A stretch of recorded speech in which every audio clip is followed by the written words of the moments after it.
Hey everybody, welcome to Doc's Investing RX. I'm your host Doc, and we're going to kick off the very first episode of Season 2, the Broke to Wealth series. But before we go underway, I'd like to announce the exclusive community that is kicked off. It's found at my Patreon, patreon.com/OGDocHollywood. Go check it out, become a member, help support me in the work I do, and hopefully I'll continue to put out some good products for you and keep helping you to find your way to financial health. Now, let's go ahead and kick this episode off. I'm so glad you're here because let's be real. If you're like most Americans, you're not financially well off. It's a hustle. It's a grind. Inflation has only made it worse.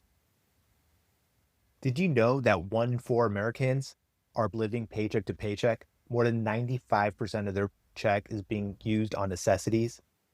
And half of Americans don't even have an emergency savings to cover 3 months of expenses.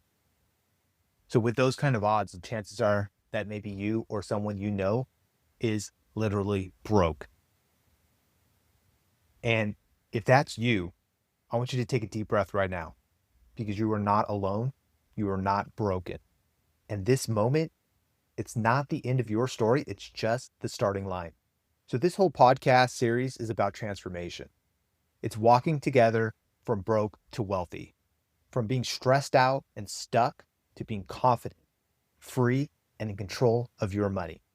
And today we're starting with the most important step of all, not your budget, not your investments, and not your debt payoff plan. No, before we fix the numbers, we have to fix what's going on up in the brain, the mental aspect of being broke.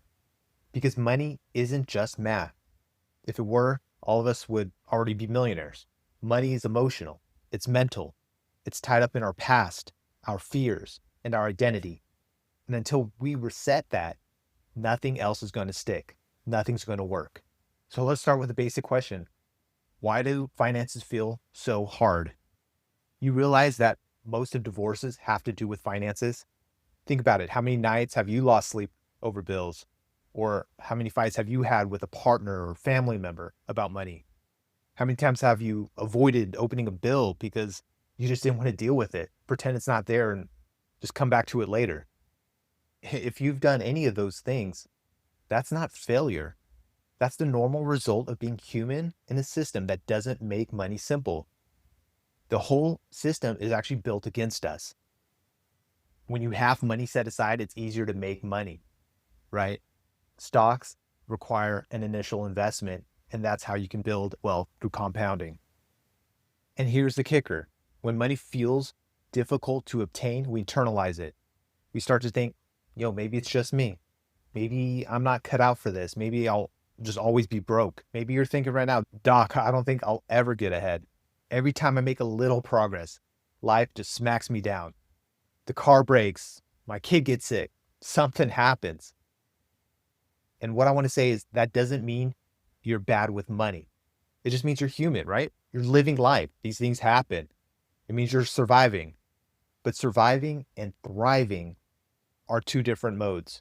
And that's where we're going to start. This whole concept of money starts in childhood. We never really think about this, but we always carry a story about finances. Maybe it was your parents who argued about money. Maybe you grew up hearing, we can't afford that. Or maybe you saw family members hustling, working 2 or 3 jobs, never getting ahead. Or maybe you were taught that wanting to be wealthy was just being greedy or selfish or out of reach. All of those experiences, they don't just disappear. They get tattooed in your brain. And as adults, we play out those scripts without even realizing it. Let me ask you this. What's your first memory about money? For me, my first memory was my mom hustling. We were homeless, and so she would get a little stipend for bus fare. But instead of taking the bus, we would walk. My mom would pocket that money, and every time she got money for bus fare, we would walk everywhere we go. Every little quarter mattered. We're talking about 50 cents at a time. And that's the memory that stuck with me. So I want you to pause later today and really reflect. What's my earliest memory about money? What did it teach me? Because those are the lessons, whether true or not, are shaping how you act with money right now. But here's the good news. Your past story does not have to be your future story. You can rewrite it. So let's get real. If your old story was money's stressful, there was never enough, I'll always be behind, then guess how you're going to live? Be stressed, you're going to be frugal, and stuck behind. It's like the patient who believes they'll always be sick. Even if you give them medicine, they won't take it seriously because deep down, they've accepted the illness as their identity. They're not going to get better. Why does it matter? Why should I exercise? Why eat well? I'm always going to be this way. But the moment they shift to, I can get better, I deserve to be healthy, I am capable of healing, suddenly the treatments start working.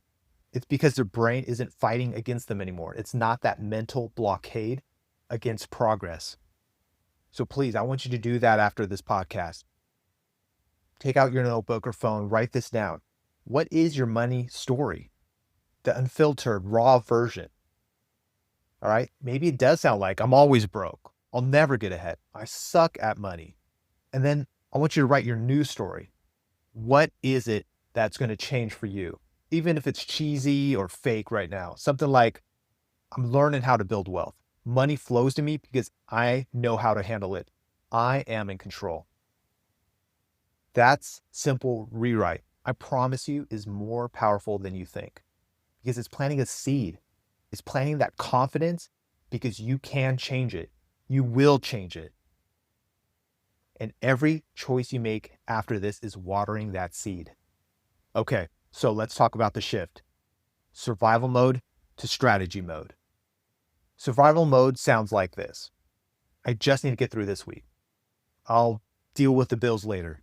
I'll worry about saving when I make more money. But strategy mode says, what I do today creates freedom tomorrow. So let me give you two examples of this. Day one, you wake up, you go to work, you get paid on Friday. By Saturday, you've treated yourself because, hey, I deserve it. By Monday, most of the paycheck is gone and the rest of the week feels like scraping by. That's survival mode. Scenario two, same paycheck Friday, but this time before you even touch it, you automate it. $50 of savings, $50 towards your smallest debt. You still treat yourself, but you set your boundaries. By Monday, you still have money in the account. And more importantly, you've made a deposit into your future freedom. That's strategy mode. Now, you're probably saying, Doc, come on, $50 doesn't change anything. Well, I just told you about my story. My mama saving 50 cents for every bus ride. Every little bit is counting towards your future. You have to believe this. You have to have the confidence that you will change. You cannot be pessimistic. It's not about the amount. It's about the identity. Every dollar you direct with intention is a vote for your wealthy self. And you vote enough times, guess what? That's what you will become. And I need to say this. If you are broke right now, it does not mean you're lazy. It does not mean you're dumb. It does not mean you're a failure. The financial system, again, is designed to keep people stuck. Credit card companies profit when you pay interest. And these interest rates are over 20%. That's insane. Payday lenders profit when you are desperate. Even some employers profit when you're too stressed to think about leaving or asking for a pay raise. So instead of shaming yourself, I want you to try something radically different. Compassion. Imagine your best friend came to you and said, I feel like a failure. I can't get my money right. Would you look them in the eye and say, yeah, you're hopeless? No way, dude. You'd say, I see you. You're struggling, but you can turn this around. That's the voice I want you to start using with yourself. So let's fast forward for a moment. Close your eyes if you can. Picture yourself 5 years from now. Your bills are paid on time. Your savings account actually makes you smile. Your investments are growing in the background while you sleep. You wake up and instead of panic, you feel calm. You feel free. That's your wealthy self. And yes, it might feel far away, but that future you, they're built from the decisions you start making right now.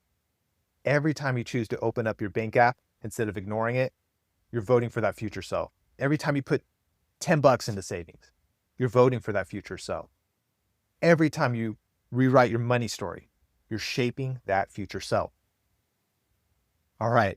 So let's wrap up today with your first prescription. Write down your old money story. Be honest. Don't sugarcoat it. Then right beneath it, write your new story. The story you're choosing for yourself going forward. Put it somewhere that you'll see it daily, whether it's your bathroom mirror or your phone background, whatever works. And here's the challenge. Say that new story out loud once a day for the next week. It might feel awkward. It's a little weird, might even feel fake. But guess what? Change always feels weird at first. That's how you know it's working. Just listen to me one last time. Being broke is temporary. Being broken is optional. And you are not broken. This was step one, resetting your mindset. And you got this. You're going to crush this. Next time, we're heading into the financial emergency room. I'm going to show you how to stabilize your money when it feels like it's bleeding out so you can stop the financial stress spiral. Until then, be kind to yourself. Of course, be kind to others. Take that small action step. And remember, you are walking the path from broke to wealth. And I'm right here with you. All right, you got this.